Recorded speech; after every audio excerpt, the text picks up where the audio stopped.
Hey YouTube, how's it going? It's Quinton here and welcome to tutorial number 24. And in this tutorial I am going to talk to you guys about pseudo classes in CSS. And if you guys are wondering if the text or something looks different, it is actually, I've changed it a little bit. Basically I started recording my screen at a higher resolution so I could try and have the videos available in 720p, and then the text was actually really small. It was like that, so I decided just to zoom in a little bit, and as you can see it kind of makes things look a little bit more bold than they would actually normally be. Okay, so that's just why the writing would look different. Okay, so let's talk about pseudo classes. And a pseudo class in CSS is basically just there to give you guys a little bit more control over your styling.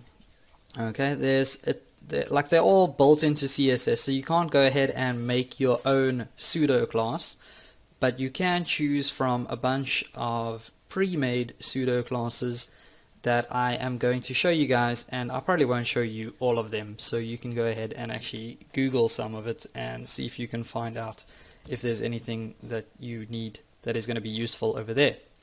Okay, and one of the first pseudo classes that I want to show you guys is called first letter. So let's go ahead and actually make a few paragraphs here. I'm gonna go ahead and actually just type that out once, then I'm gonna put my cursor in front of the paragraph tags, push Ctrl D, and that duplicates it. So I'm gonna make 4 paragraphs, and I'm actually stealing this idea from my original tutorial on pseudo classes.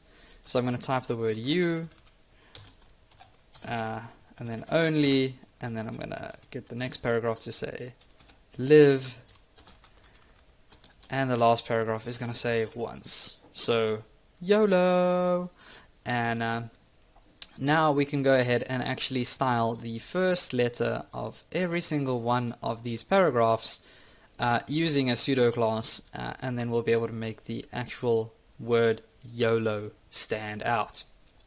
So let's go ahead and do that.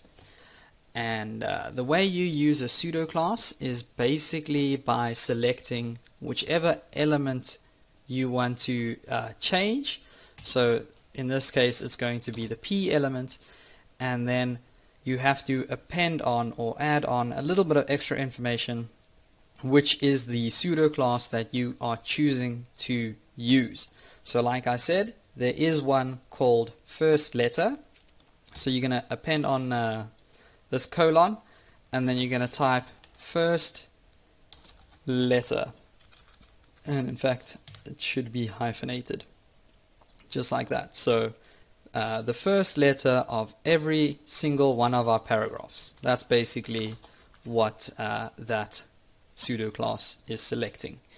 And now we can go ahead and just maybe change the color of that to let's go ahead and change it to blue, and we'll make the font weight bolded, so font weight bold, and we'll change the font size to something quite big. So let's just change the font size to maybe 20 pixels. Okay, so now when I go ahead and save this, and whoopsie, you can see I've been on YouTube. I go ahead and save that and just run this in Firefox. You can see I now have you only live once printed out, and I could probably just go in and zoom in to make that look a little bit the same size as the rest of the text. Okay, so that is the first letter pseudo class. We also have something called the first line pseudo class. So if I go back over to Notepad++, and let's just take all of that out over here and add in a new paragraph, and we're going to have to make it quite long. So we'll just say the quick red fox jumped over the lazy brown dog's back, not bag. And I think I'm going to have to just duplicate this a few times just to make sure that it takes up quite a bit of space. Okay, cool. And that should be fine. So let's go over to Notepad++ again. I don't know how I changed to the browser, but anyways, Notepad++. And instead of working with the first letter class, let's work with the first line. And I think this is fine. I think we'll just keep the color blue, font weight bold, and the size of 20 pixels. And what this is going to do is change the entire font size, font weight, and color of our first line in the paragraph.